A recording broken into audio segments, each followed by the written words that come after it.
Good question, one which I think is a bit of a nightmare to answer. Suffice it to say that the first draft that I've written, in its concept, in its structure, is very different from what I originally planned. Right now, in its current form, it really is about the struggle of an artist, a playwright in particular, to deal with his reflections, his thoughts about society in Singapore in the year 2016, really, which is a very different world in many ways from the Singapore when I started writing this play.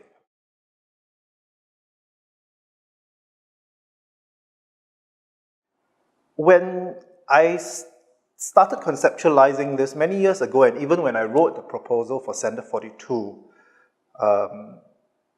it was after the general elections 2011.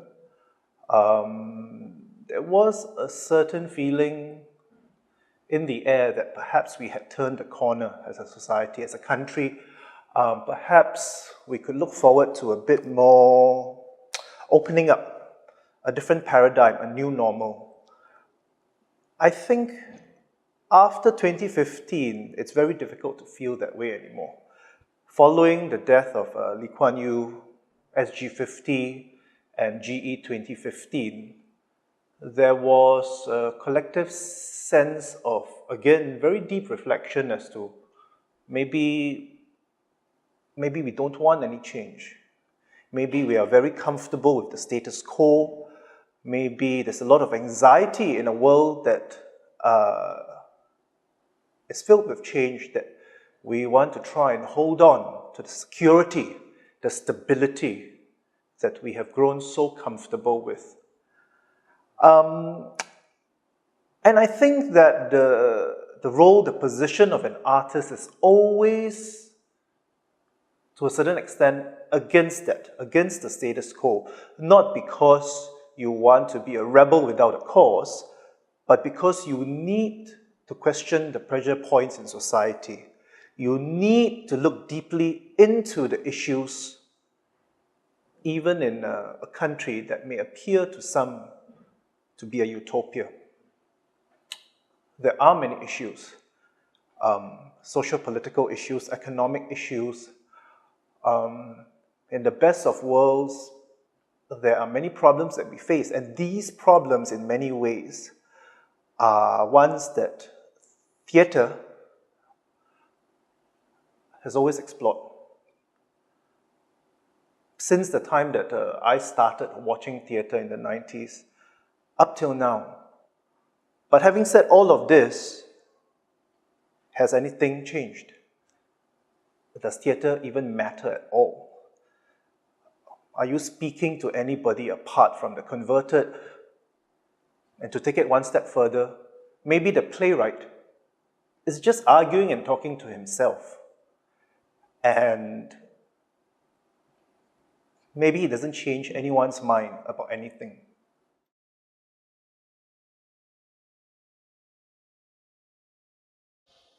Ironically, one interesting way to look at it is that one of the first things we did as part of the Boiler Room program was to, we were given certain plays to read.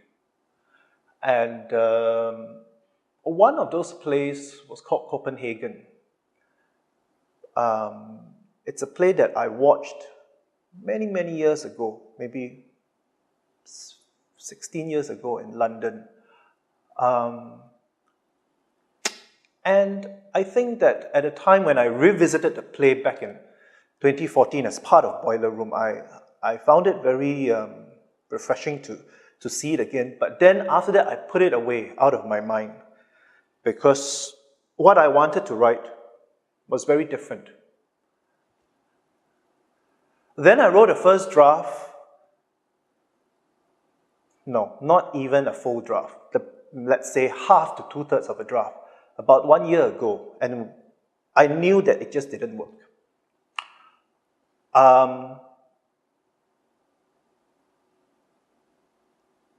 In the months that followed, there were many times when I really didn't know how to go further. And ironically, I think now in retrospect, I kept going back again and again to Copenhagen, where the characters are confronted with a certain scenario that is historical. But the characters, the ghosts of the characters, keep revisiting that same scene, that same situation, and they start questioning their own motives, their own thoughts. What were they trying to achieve? What did they really remember?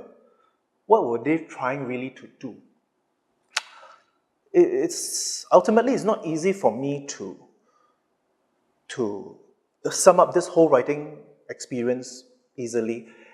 But I think that Boiler Room provided me with a certain foundation, a certain, beyond it being a platform, it really was a foundation whereby I had in place certain cultural, artistic tools and resources.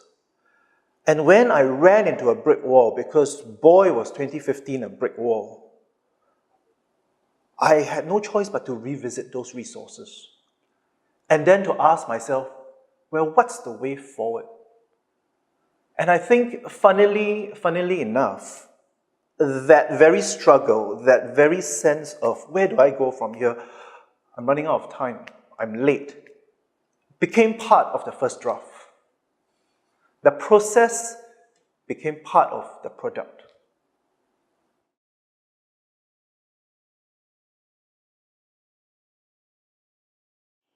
After last year's general elections, I felt a lot of disappointment, sense of despair even, that perhaps really, as I said to a friend, as an artist, you feel like lone voice in the wilderness, or at the very least, only part of 30%.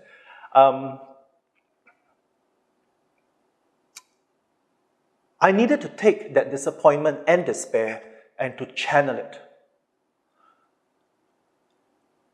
Again, I decided to make it part of the play. That sense of hope and optimism after 2011 became something else altogether in 2015. So I worked both of these general elections into one of the scenes. The original premise of the play had a scene set at an election rally. I certainly didn't know that post-rally, post-GE 2015, this would be the situation that I find myself in. I had to, rather than try and escape that sense of disappointment, it again became part of the script.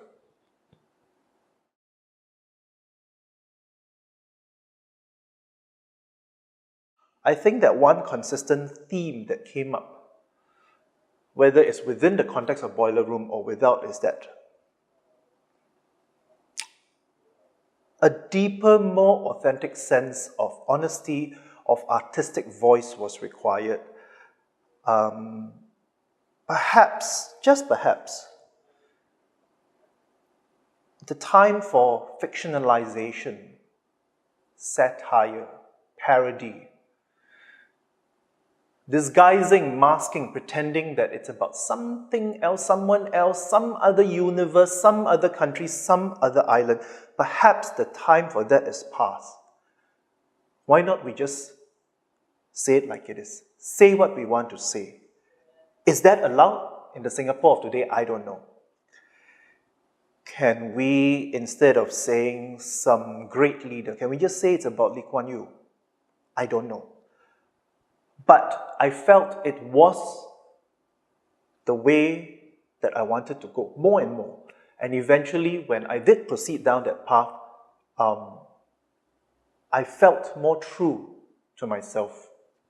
Yeah.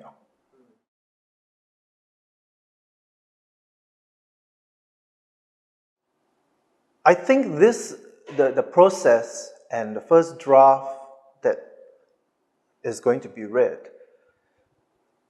it not only did it change my approach to playwriting, it made me question the very approach, question everything that I thought I knew, the thought I believed in.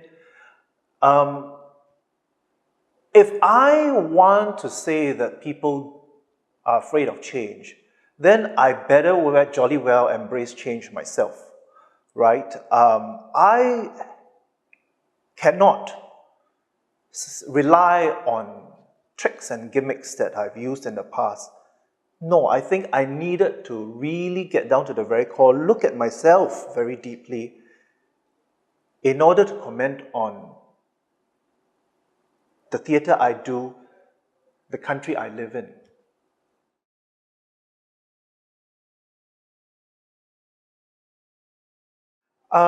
I think as a first draft, yes, I have certain clear ideas about how I can further develop it, but in its present form, I would say that yes, I definitely feel better about this version than the one that I wrote a year ago. I think that it's not easy to explain because you spend years thinking you want to write this play in a certain way, and you write a proposal based on that idea. But when you actually execute it, you know it doesn't work. It doesn't work. And then you start over. You start over, and the end result maybe is not what I ever intended. But right now, it's what I want to say and how I want to say it.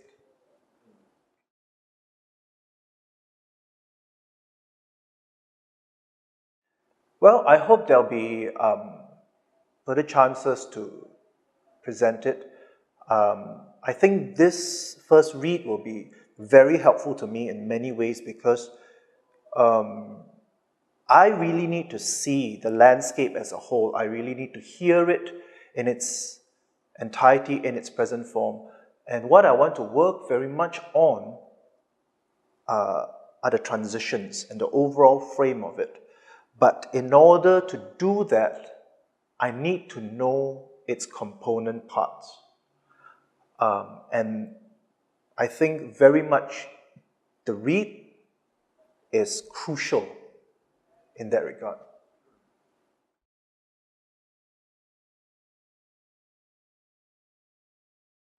Do it. And if you hit a brick wall like me, you're not alone. No program, no process can save you from yourself, actually. There were times when really there was a lot of self-doubt, a lot of despair. I think if I was left to my own devices, I may well have given up. A boiler room was a reminder that no, you wanted to say something, you committed to say it, finish it. Finish what you started.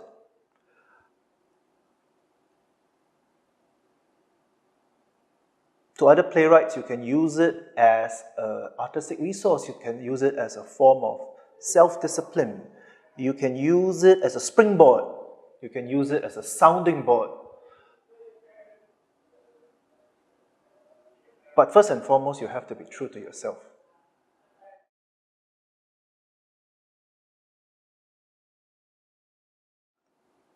I think that beyond the details, I would like to say one thing, which is that it's been a long, long time in Singapore since we have had something like Boiler Room that is in a way, there's an open call, people can apply, and it is a concerted effort by the artists involved in Center 42, the administrators like yourself, and the institutions, the powers that be, to nurture new original writing for the theatre.